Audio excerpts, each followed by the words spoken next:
The points shared in this video are my personal views and opinion. You are absolutely free to agree or disagree. Now, I love Harry Potter. I've loved this series from the day I started reading the first book when I was probably in my 4th grade, and I've just fallen in love with this entire franchise since that particular day. But unlike most people who are probably watching this video right now, neither did I get a chance to grow up with the books, nor did I get a chance to grow up with the movies. You see, around the late 2010s era, I was not really allowed to go into the cinema or into the theater. Mostly my experience with movies was directly watching them on the cable television whenever any of those movies appeared, and it was always just random on the cable network, so it was not a guarantee that I was going to be able to watch all the movies in a very sequential manner. But pretty much I got to know the existence of the Harry Potter movies around 2008 or 2009, probably around that particular time frame, and soon after that I also got to see the teaser trailer for Deathly Hallows on my local cable network. But unfortunately, as I said before, I was not allowed to go into the cinema at that particular point in time. In fact, on a separate note, the first movie which I actually got to watch in a cinema or a theater was in 2015, so around 2009-2010, it was way out of the picture. And also it was the pre-internet days era for me personally, so I didn't really get the chance to sequentially grow up watching the Harry Potter movies or pretty much read the books. So yeah, my experience was sort of lacklustrous. I loved the series, I loved the characters, but I didn't get a chance to sequentially watch the movies right from the starting to the very end. I think it was around 2013 and early 2014 when I finally got the opportunity to watch all the movies in one singular binge watch, and that's when I fully realized the potential of this particular series. But unfortunately, because of all of these things, I never really had the opportunity to watch them in a cinematic experience in the movie hall, in the cinema hall, in the theater, with all the sound effects and the big screen and the big picture. So it was always a dream of mine to watch this movie or at least hear the Hedwig's tune in those huge loudspeakers. And that sort of happened with me yesterday when I got the opportunity to watch Fantastic Beasts: The Secret of Dumbledore. Now, if I just give a review, a bland review of this movie, I'd just say that this is an okayish movie at best. It's not the best movie of the franchise, it's not the worst movie of the franchise, it's just there. That's it, that's the only review I could give you all.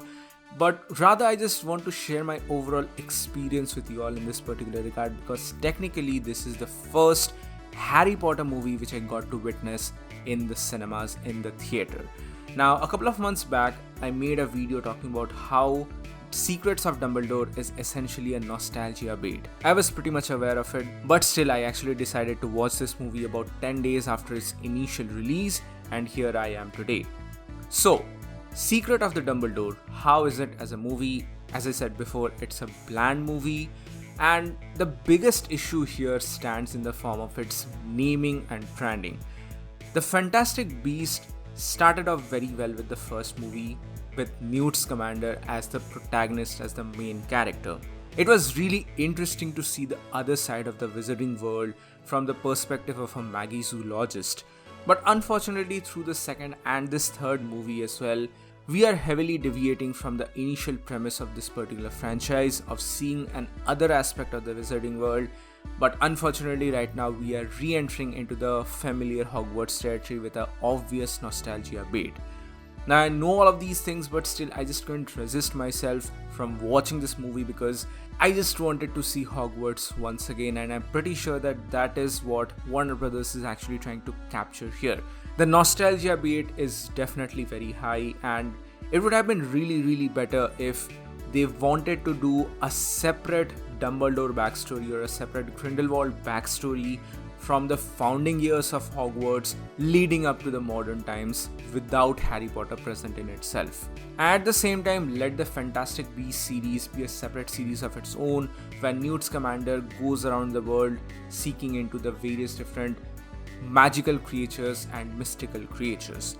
I mean, sure, I really like the plot of them using the Chilean to choose the new Minister of Magic, but it felt very unconsequential and out of the place. I mean, it's just being shoehorned in at the very end to give a plot line for Newt Scamander. I really didn't think that this movie would have made a major difference if Newt Scamander wasn't there and his shenanigans weren't involved into the plot.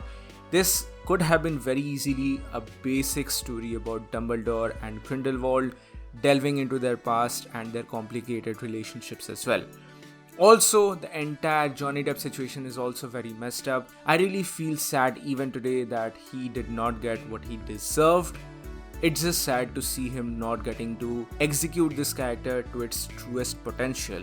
I mean, sure, the acting from the other characters are obviously decent, I'm not denying that, but I just feel kinda sad in this particular respect. But for what it's worth, technically this is my first official Harry Potter movie viewing experience on a cinematic scale, on a theatrical scale, and I'm just glad that I actually got to witness it in my lifetime, because even though I'm a huge Harry Potter fan, I just never got to witness the movies in its true essence, and I had to watch it on a small screen throughout the entire journey. And that's what really made me pop off for this movie, because at the end of the day, the nostalgia beat still clicked in, and just for the sake of Hogwarts and getting to witness Hogwarts in the large scale, I just went in and watched the movie.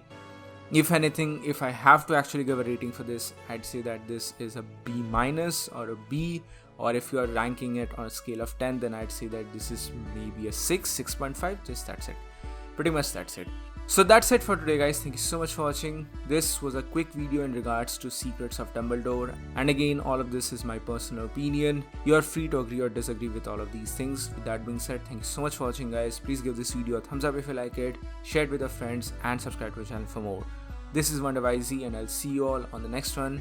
In the meantime, be sure to join the channel membership for some very cool perks and features, and join the Discord server for more.